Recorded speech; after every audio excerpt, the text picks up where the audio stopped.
Welcome to STV life. இன்னைக்கு வீடியோவில் என்ன பார்க்க போறோம்னா, கடந்த 22ஆம் தேதி 2024 வருஷம் ஜனவரி மாதம் ஒரு கோவில் திறக்கப்பட்டது.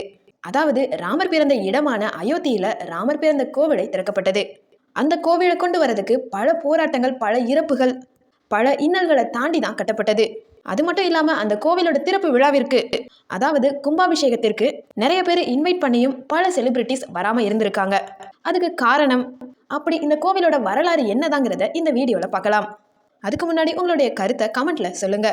வாங்க இந்த கோவில் வரதுக்கு முன்னாடி என்ன வரலாறு இருந்ததுங்கிறதையும் நம்ம பார்க்கலாம். அயோத்தி ராமர் இந்து கடவுள்ல முதன்மையான கடவுளா கருதப்படுறாரு. அது மட்டும் இல்லாம மும்மூர்த்திகள்ல ஒருவராகவும் திகழ்றாரு. விஷ்ணுவோட 7வது அவதாரமா குழந்தை ராமரா இருக்காரு. இவருடைய பிறப்பு இடம் அயோத்தி. அயோத்திங்கிற இடம் இந்தியாவில் உள்ள உத்தரப்பிரதேஷ்ல இருக்கு. இந்த அயோத்தி ராமர் கோவில் கட்டும் நிலை 5 ஆகஸ்ட் 2020 அப்போ ஸ்டார்ட் பண்ணியிருக்காங்க. பூமி பூஜை நரேந்திர மோடி அவர்களால ஸ்டார்ட் பண்ணப்பட்டிருக்கு.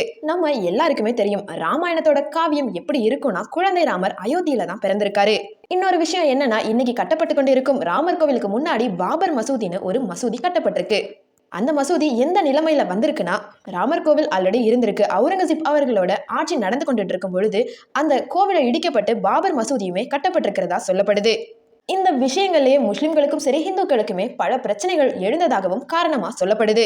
ராமர் கோவில் பிறந்த இடமான அங்க உள்ள கோவிலையுமே இடிச்சு எந்த ஒரு காரணத்துக்காக பாபர் மசூதி கட்டணுங்கிற நிலைமையில இந்துக்களுக்கும் முஸ்லிம்களுக்கும் 1850 வருஷம் டைம்ல மிகப்பெரிய வன்முறையுமே ஏற்பட்டுச்சு. இந்த விஷயங்களுக்கு முன்னாடி பல நூற்றாண்டுகளுக்கு முன்னாடியே பல பிரச்சனைகளும் ஏற்பட்டதாக சொல்லப்படுது. அதாவது 1528 வருஷம் அயோத்தியில பாபர் மசூதி கட்டப்பட்டிருக்கு. இந்த மசூதி எப்படி கட்டப்பட்டிருக்காங்கன்னா, அந்த இடத்துல ஆல்ரெடி ராமர் பிறந்த கோவில் கட்டப்பட்டிருக்கு. அதை இடித்து விட்டு தான் கட்டப்பட்டதாகவும் சொல்லப்படுது. அதை தொடர்ந்து 1853 வருஷம் அயோத்தி யாருக்கு சொந்தம்ங்கிறதுல பெரிய வன்முறையும் வெடிச்சது. அந்த வன்முறை பிரச்சனையில 75 பேர் வரைக்குமே இருந்ததாகவும் சொல்லப்படுது. அதை தொடர்ந்து 1859 வருஷம் பிரிட்டிஷ் ஆட்சி காலத்துல இரு வகையான மதத்தினருமே வழிபட ஏற்பாடு செய்யப்பட்டது பிரிட்டிஷ்காரங்களால. அதாவது மசூதிக்கு உள்ளார முஸ்லிம்களும் வெளிப்பகுதியில இந்துக்களுமே வழிபடுறதுக்கு பிரிட்டிஷ்காரவங்க வழிவகையுமே செஞ்சாங்க. அது மட்டும் இல்லாம இருபுறமும் சுவர் எழுப்பி மோதலையுமே தவிர்க்கப்பட்டதாகவும் சொல்லப்படுது. அது தொடர்ந்து ரொம்பவும் முக்கியமான விஷயமான 1949 வருஷம் மசூதிக்கு உள்ளார ராமர் சிலையும் தென்பட்டதா சொல்லப்படுது. இந்த விஷயத்துக்கு முஸ்லிம்கள் எதிர்ப்புகளுமே தெரிவிச்சுக்கிட்டு தான் இருந்தாங்க. பிரச்சனைகள் பெரியதாக வெடிக்க இரு தரப்பினருமே மசூதிக்கு உள்ளார போகாதபடி அரசு பூட்டுமே போட்டுச்சு. அது மட்டும் இல்லாம அயோத்திங்கிற பேர் சொன்னாலே அந்த இடம் சர்ச்சைக்குரிய இடமாவே கருதப்பட்டுச்சு. அது மட்டும் இல்லாம 1950 வருஷத்துல அயோத்தியில சிலைகளை யாருமே அகற்றக்கூடாதுன்னு பைசாபாத் நீதிமன்றத்துல கோபால் சிங் விஷாரத்துங்கிறவரு வழக்கம் தொடர்ந்திருக்காரு. இந்த விஷயம்ங்கிறது இந்தியா சுதந்திரம் அடைஞ்சதுக்கு அப்புறம் ஏற்பட்ட முதல் வழக்குன்னு சொல்லப்படுது. இந்த பிரச்சனைக்கும் தொடர்ந்து 1959 வருஷத்துல பைசாபாத் நீதிமன்றத்துல நிர்மோகி அகாராங்கிறவரு வழக்கம் தொடுத்திருக்காரு. 1961 வருஷம் பிரச்சனைக்குரிய இந்த இடமான எங்களுடைய வசதிக்கு ஏத்த மாதிரி தரும்படி பைசாபாத் நீதிமன்றத்துல சன்னி மத்திய வகுப்பு வாரியம் சைட்ல இருந்து வழக்குமே தொடரப்பட்டுச்சு. இன்னும் ஒரு ஸ்டெப் போகி 1986 வருஷத்துல பூட்டப்பட்டு இருந்த இந்த மசூதிக்கு உள்ளார போய் இந்துக்கள் கூட வழிபடலாம்னு லோக்கல் ஜட்ஜு சொல்லியிருக்காரு. இந்த விஷயம் இன்னும் ஒரு படி பிரச்சனை அதிகமாக போய் முஸ்லிம்களுக்கு உள்ளார போராட்டமும் வெடிக்க ஆரம்பிச்சது. இந்த பிரச்சனை இன்னும் பெருசாகி 1989 வருஷம் இந்த சர்ச்சைக்குரிய இடம் இந்துக்களுக்கு சாதகமா வேணும்னு சொல்லி சிலர் வழக்கம் தொடர ஆரம்பிக்கிறாங்க. இந்த வழக்கு பக்தர்கள் சார்பிலையுமே அதிகமாவே கிடைக்குது. அது மட்டும் இல்லாம பைசாபாத் நீதிமன்றத்துல பெண்டிங்ல உள்ள 4 வழக்குகளும் 3 நீதிபதிகளுடைய அலகாபாத் உயர் நீதிமன்ற அந்த பெஞ்சுக்கு சேஞ்ச் பண்ணப்படுது. அடுத்ததா 1991 வருஷம் 2.77 ஏக்கர் நிலத்தை உத்தரப்பிரதேசத்தோட கவர்மெண்டே வச்சிருக்கு. இந்த விஷயத்தையுமே எதிர்த்து அலகாபாத் உயர் நீதிமன்றத்துல வழக்குமே தொடரப்பட்டிருக்கு. இந்த இடத்த உத்தரப்பிரதேசத்தோட கவர்மெண்டே வச்சிருக்கலாம், ஆனா எந்த ஒரு கட்டுமான பணியையுமே நடத்தக்கூடாதுன்னு நீதிமன்றம் உத்தரவும் இட்டிருக்கு. இந்த விஷயத்தை தொடர்ந்து டிசம்பர் 6, 1992 வருஷம் பாபர் மசூதியுமே இடிக்கப்பட்டிருக்கு. இந்த விஷயம் கேள்விப்பட்ட மக்களால பல வகையில கலவரமும் ஏற்பட்டிருக்கு. இந்த காரணத்தை தொடர்ந்து இந்துக்களுக்கும் முஸ்லிம்க்கும் ஏற்பட்ட கலவரத்தினால 2000 பேர் வரைக்குமே பலியாயிருக்காங்க. இந்த விஷயத்தையுமே தொடர்ந்து 2002 வருஷம் மார்ச் மாசம் அயோத்திக்கு போயிட்டு வரதா சொன்ன சேவகர்கள் அவங்க பயணம் செஞ்ச ரயில்ல குஜராத் கோத்ராவில் தீ வைக்கப்பட்டதாகவும் சொல்லப்படுது. தீ வைக்கப்பட்ட காரணத்தினால 58 பேர் வரைக்குமே பலியாகி இருந்திருக்காங்க. இந்த விஷயத்தை தொடர்ந்து பிரச்சனைகள் அதிகமாக தொடர்ந்து 2000 பேர் வரைக்குமே 2000க்கு மேலையும் இருக்கலாம்னு சொல்லப்படுது உயிரிழப்புல. இந்த விஷயத்தை தொடர்ந்து ஏப்ரல் மாசம் 2002 வருஷம் இந்த சர்ச்சைக்குரிய அயோத்தி இடத்தை யாருக்கு சொந்தமா கொடுக்கலாம்னு முடிவு செய்யறதுக்காக அலகாபாத் உயர் நீதிமன்றத்துல 3 ஜட்ஜஸ் வரைக்கும் வச்சு விசாரணையுமே ஸ்டார்ட் பண்ணியிருக்காங்க. இந்த விஷயத்தை தொடர்ந்து ஆகஸ்ட் மாதம் 2003 வருஷம் பல ஆராய்ச்சிகளுக்கு அடுத்து மசூதி இருந்த இடத்துல கோவில் இருந்ததற்கான பல சான்றுகள் இருந்திருக்கு. இந்த விஷயத்த தொல்லியல் நிபுணர்களுமே ஆய்வுல கண்டுபிடிச்சிருக்காங்க. இதனையுமே தொடர்ந்து செப்டம்பர் மாதம் 2003 வருஷம் பாபர் மசூதி இடிக்கிறதுல 7 இந்து தலைவர்களுக்கு தொடர்பு இருக்கிறதாகவும் அத்வானிக்கு எதிராக எந்த ஒரு ஆதாரமும் இல்லை என்றும் உயர்நீதிமன்றம் அறிவிப்பும் கொடுத்திருக்கு.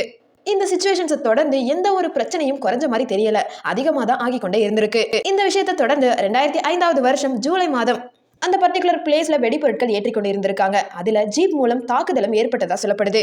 இந்த சிச்சுவேஷன்ஸை தொடர்ந்து 6 பேரை பாதுகாப்பு படை வீரர்கள் சுட்டுக் கொண்டிருக்காங்க. இந்த சிச்சுவேஷனை தொடர்ந்து 2009 ஜூலை மாதம் 17 வருஷத்துக்கு அப்புறம் லிப்ரான் கமிஷன் அறிக்கையை சப்மிட் பண்ணியிருக்காங்க. ஆனா அந்த அறிக்கை இன்னுமே ரிலீஸ் பண்ணப்படலன்னு சொல்லப்படுது. அந்த பிரிக்கப்பட்ட 2.77 ஏக்கர் நிலத்துல 1/3 பகுதி ராம்லாலா அமைப்புக்கும் சரி, மற்றொரு பகுதி நிர்மோகி அகாரா அமைப்புக்கும் சரி, தேர்டு பார்ட்டு சன்னி வகுப்பு வாரியத்துக்குமே பிரிக்கணும்னு சொல்லி 3 மாசத்துக்கு அடுத்து வேலையை தொடங்கணும்னு அலகாபாத் உயர்நீதிமன்றமும் தீர்ப்பும் கொடுத்திருக்கு. இந்த விஷயம் 2010 வருஷம் செப்டம்பர் மாதமும் நடைபெற்றிருக்கு. திரும்ப அதே வருஷத்திலேயே ஏற்பட்ட தடையினால திரும்பவும் வழக்கம் தொடுக்கப்பட்டிருக்கு. அடுத்ததாக பிப்ரவரி மாதம் 2016 வருஷம் வழக்க திரும்பவும் விசாரிக்கணும் சொல்லி பாஜக மூத்த தலைவரான சுப்பிரமணிய சுவாமி அவர்களும் உச்சநீதிமன்றத்துல மனுவும் தொடுத்திருந்தாரு. இதை தொடர்ந்து அடுத்த அதே வருஷத்திலேயே மார்ச் மாதம் 14 வருஷம் சுப்பிரமணிய சுவாமி அவர்கள் தாக்கல் செய்யப்பட்ட மனுவான அவர் தொடுக்கப்பட்ட அனைத்து இடைக்கால மனுக்களையுமே உச்சநீதிமன்றம் தள்ளுபடியும் செஞ்சிருக்கு. அடுத்ததா சமரசமா முடிச்சிடலாம், சமாதானம் கிளியரா முடிச்சிடலாம் சொல்லி பல தரப்புகள் என்னதான் வழக்கு தொடுத்தாலும் அனைவருடைய வழக்குமே ஒரு தோல்வியில முடிஞ்சிருக்குன்னு தான் சொல்லணும். அதுக்கேற்ற மாதிரியே ஆகஸ்ட் மாதம் 2ஆம் தேதி சமரச குழுவோட முயற்சி தோல்வியில முடிஞ்சதாகவும் என உச்சநீதிமன்றமும் தெரிவித்தது. இந்த விஷயத்தை தொடர்ந்து பல அளவுகளில் பிரச்சனைகள் குறையாத மாதிரி தான் இருந்திருக்கு. அதனால அந்த வழக்கை தினந்தோறும் விசாரிக்க ஸ்டார்ட் பண்ணவும் பண்ணியிருக்காங்க. அந்த இடத்துல ராமர் கோவில் கட்டப்பட்டா பாபர் மசூதிக்கு மாற்று இடம் வழங்க வேண்டும் என்று கோர்ட்டுமே தீர்ப்பும் கொடுக்குது. இந்த தீர்ப்பு நவம்பர் மாதம் 9ஆம் தேதியும் வழங்கப்பட்டிருக்கு. ஆல்ரெடி பாபர் மசூதி 2.77 ஏக்கர் நிலத்துல இருந்த காரணத்தினால 5 ஏக்கர் வரைக்குமே மாற்று இடம் கொடுக்கணும்னு சொல்லி சுப்ரீம் கோர்ட்டும் தீர்ப்பு கொடுத்திருக்கு.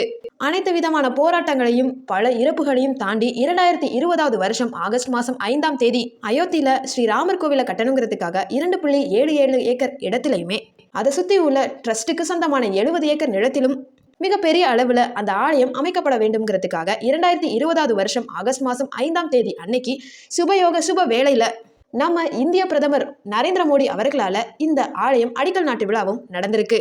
அந்த விழா எந்த ஒரு பிரச்சனையும் இல்லாம ராமர் அருளால இனிமையாகவும் முடிஞ்சிருக்கு. இந்த அடிக்கல் நாட்டு விழாங்கிறது 500 ஆண்டு கனவு நனவானதாகவும் சொல்லலாம். எந்த காரணம்னா அங்க 500 வருடங்களாக பல இந்து மக்கள் அதற்காக விரதம் இருந்து வந்ததாகவும் சொல்லப்படுது. இவ்வளவு காலகட்டத்திற்கு அடுத்து ஜனவரி மாதம் 22ஆம் தேதி 2024 வருஷம் உலகம் முழுவதும் உள்ள கோடிக்கணக்கான இந்து மக்களோட ஆவலோட எல்லாரும் எதிர்பார்த்து கொண்டு இருக்கிற அயோத்தி ராமரான பிறந்த பூமியில பிரம்மாண்ட ராமர் கோவிலோட கும்பாபிஷேகமும் நடந்து முடிஞ்சிருக்கு. ஜனவரி மாதம் 22ஆம் தேதி 2024 வருஷம்ங்கிற தேதியை சொன்னதுக்கு அப்புறம் அந்த அயோத்தி நகரமே தேவலோகம் போலதான் ஜொலிச்சதுன்னு சொல்லணும். மிகப்பெரிய அளவுல திருவிழா கோலத்திலையுமே இருந்தது. அதை நம்ம படிச்சிருக்கோம். அது மட்டும் இல்லாம பல நியூஸ் பேப்பர்ஸ், பல மேகசின்ஸ், பல டிவி சேனல்ஸ், யூடியூப்ஸ்ல நிறைய இடத்துல நம்ம பார்த்திருப்போம். இன்னும் பல மக்களுக்கு அங்க நேர்ல போய் பார்க்கும்படி கொடுப்பனையும் இருந்திருக்கு. பல மக்களால ஜாதி மதம் இனம்ங்கிறது சமமாக தான் கருதப்பட்டு வருது. அந்த கோவிலை நடந்து முடிச்சதுக்கு எம்மதமும் சம்மதம் சொல்ற ஒரே கேட்டகரிஸ் மக்கள் மட்டும்தான் காரணம்னு சொல்லணும். அது மட்டும் இல்லாம பல முஸ்லிம்களும் இதற்கு சாதகமா இருந்ததாகவும் சொல்லப்படுது. பல பெயர்களாலும் எதிர்க்கவும் படப்பட்டிருக்கு.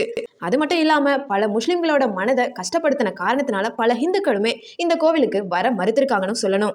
இன்னும் பல பேர் என்னதான் நடந்து முடிஞ்சாலும் இன்னைக்கு கட்டி இருக்கிற கோவிலுக்கு நாம் மரியாதை கொடுக்கறது ரொம்பவும் முக்கியங்கிறத உணர்ந்தும் நேர்ல வந்திருக்காங்க.